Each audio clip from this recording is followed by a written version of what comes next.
Dear students, in this part we will discuss parasitism. Parasitism. Parasitism. Parasitism is actually negative type of interaction. Negative interaction.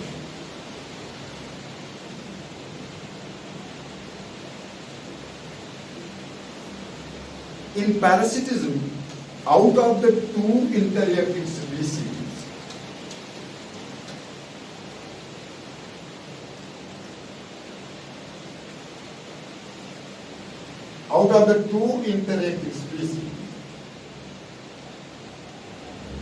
one is harm,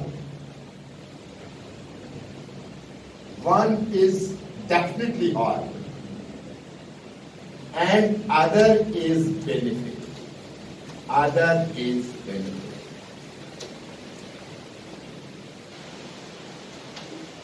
This is parasitism. If I will define parasitism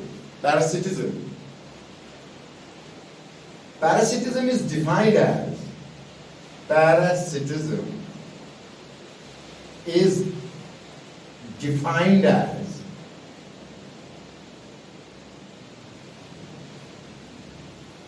association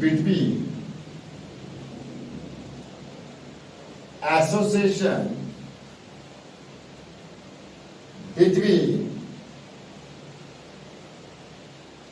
two different species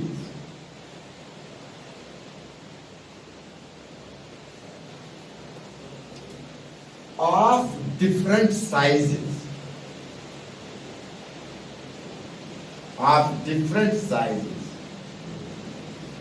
in which smaller species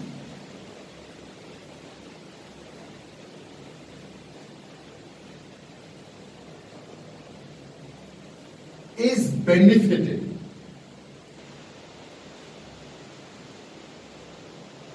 Okay? While as larger species is harmed.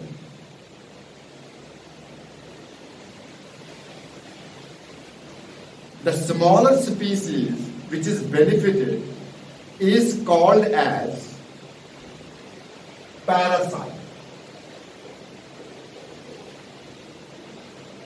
And the larger species which is harmed is called as host. Hence, in parasitism, there are two organisms, host and parasite. Smaller organism which gets benefit from this interaction is called as parasite, whereas larger organism which suffers because of this association is known as host. This parasite causes disease in the host. Parasite causes diseases in the host. And hence it is called as pathogen.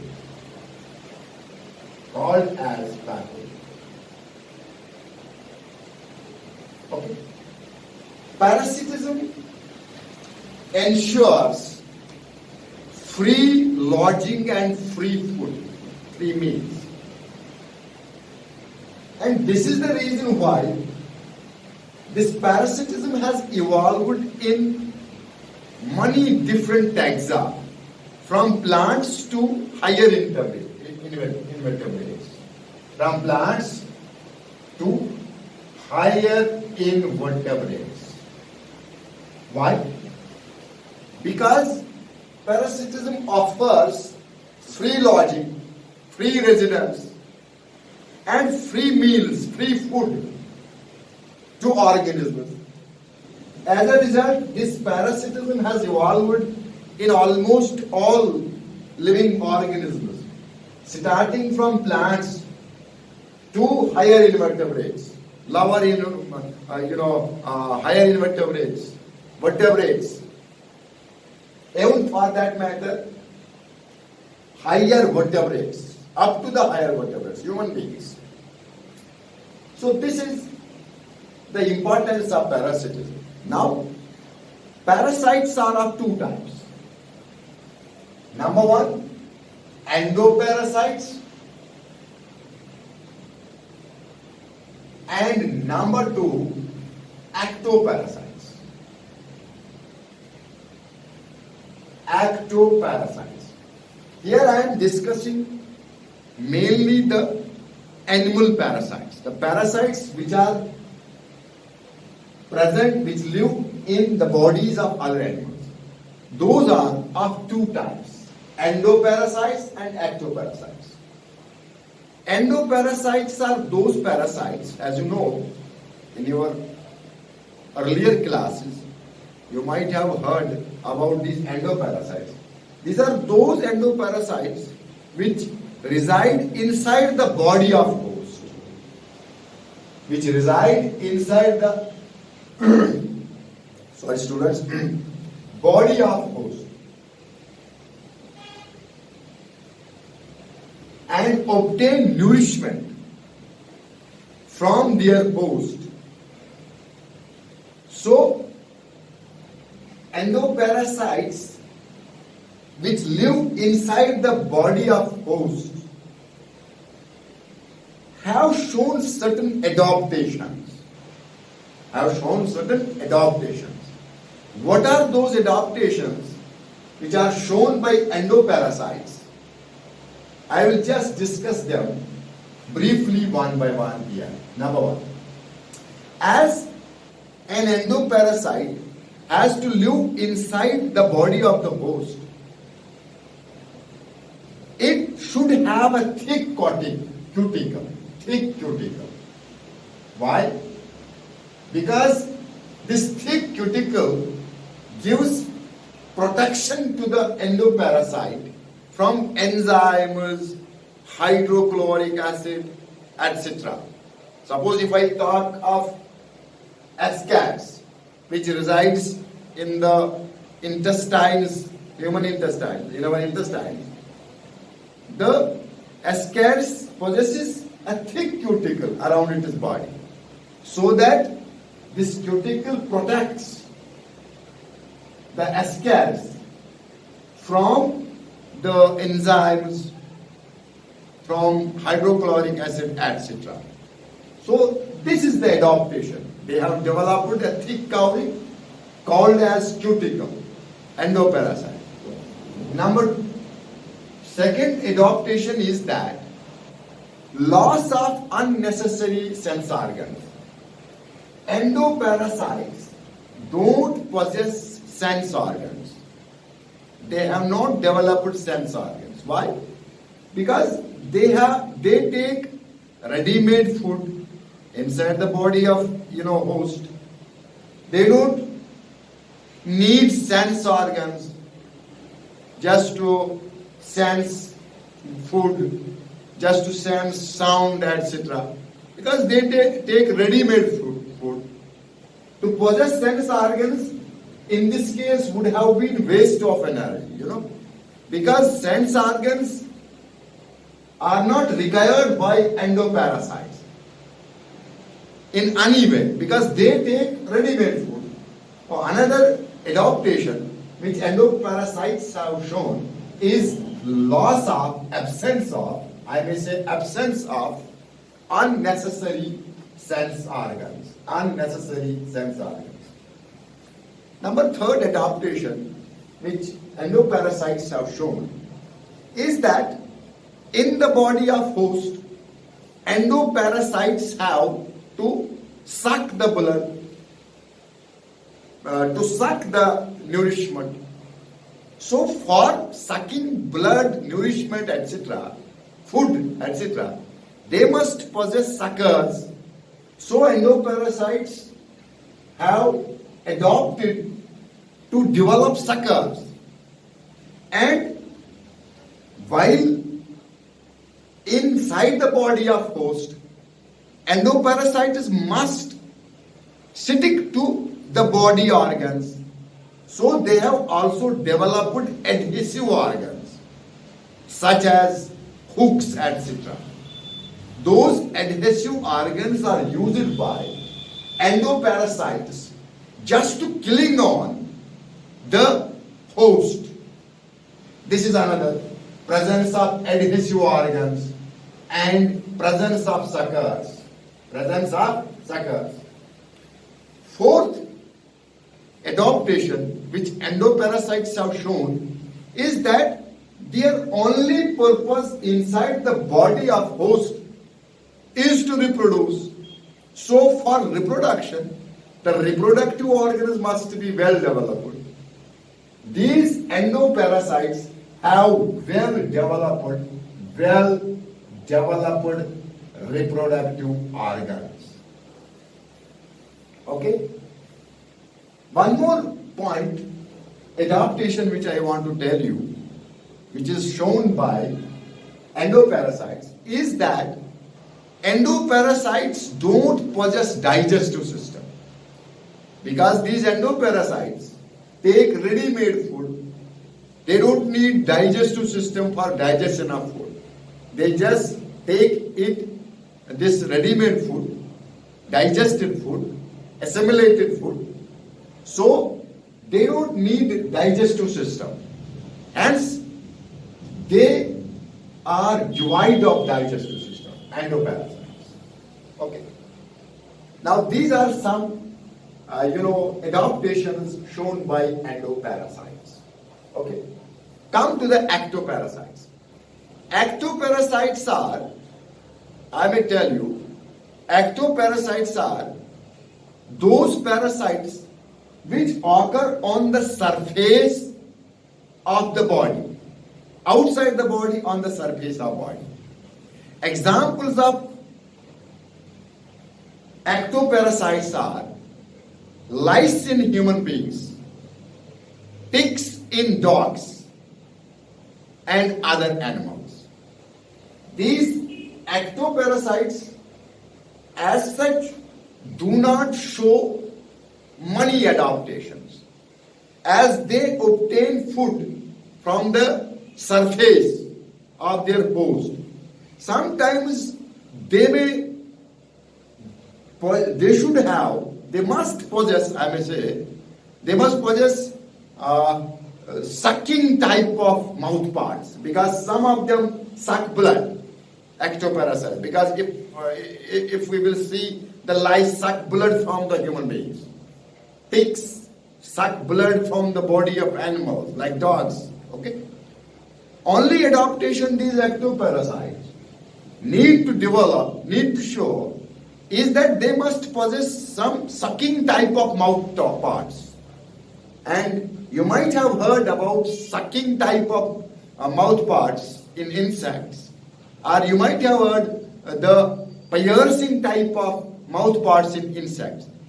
These adaptations are shown by ectoparasites. But students, you must remember that as compared to endoparasites, ectoparasites don't show money adaptations, whereas endoparasites have evolved, they have shown money adaptations, which have helped them to get food from the host successfully. These were the types of hosts. These parasites, endoparasites and ectoparasites. Now, let us discuss one more point. That point is host. Suppose I may quote examples of money parasites, such as tapeworm, such as liver fluke, such as malarial parasite, plasmodium. These are three types of, even for that matter, ascaris. These are some types of endoparasites. Parasites possess one or two hosts. The point which I wish to tell you is that parasites possess one or two hosts. One or two hosts. Let us take example of tapeworm. It possesses two hosts, human beings and pig. Let us talk of liver fluke. It again possesses two hosts. One is human beings, other is snail or fish. Snail or fish. Now, let us talk of malarial parasite Plasmodium. It has also two hosts. One host is human being and other host is female mosquito Anopheles. Okay? Let us talk of Ascaris. It has only one host. So, from these examples, it's clear that parasites possess either one or two hosts. Okay. Now, sometimes a question is asked regarding this malarial parasite, host, which is mosquito, female Anopheles. Female Anopheles. Is it a parasite or not? Sorry, students. What about female mosquito Anopheles? Is it a parasite or not? This question is usually asked you might have seen this question in board textbooks. To answer this question, we must say that a parasite either lives inside the body or outside the body of host. Okay? And derives nourishment from the body of host. Whereas this mosquito, female mosquito, Anopheles, neither lives inside the body of host nor lives outside the body of host, and also it doesn't obtain food from the body of the host. It just takes blood, sucks blood from human beings, and that blood is not taken as a food because female Anopheles mosquito female Anopheles requires human blood for egg laying, because in human blood there is a protein which helps this female Anopheles in laying eggs. So there is no questioning of labeling it a parasite because it doesn't fulfill the criteria of a parasite. Neither it resides inside the body of host, nor it resides outside the body of host. And also it doesn't use the blood which it sucks from the human beings as nourishment, because its nourishment is same plant sap like the nourishment of male Anopheles, mosquito male Anopheles. So we can't consider and we do not consider female mosquito Anopheles as a parasite. One last example of parasitism is brood parasitism. Brood parasitism.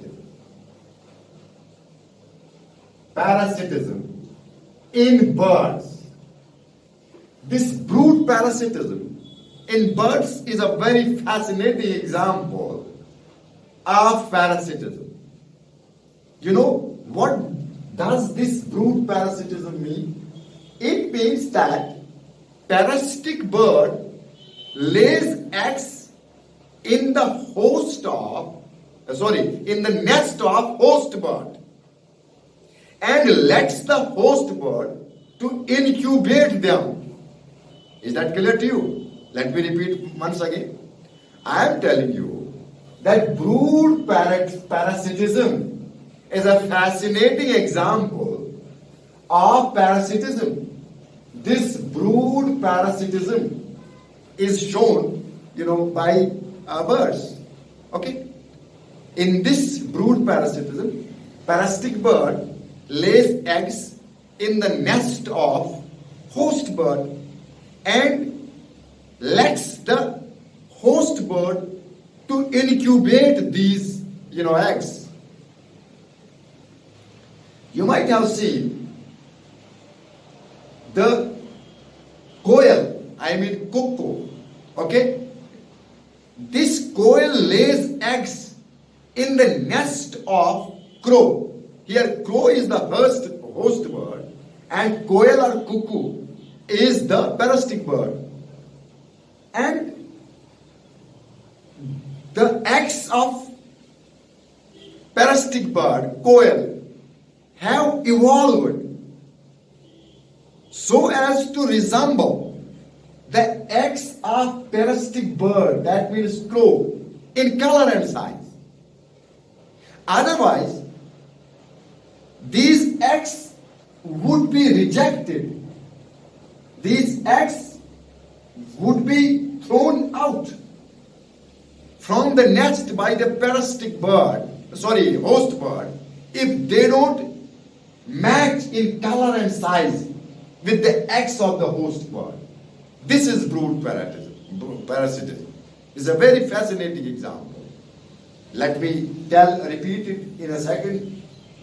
Again, brood parasitism is the parasitism in which parasitic bird lays eggs in the nest of host bird and allows the host bird to incubate these eggs.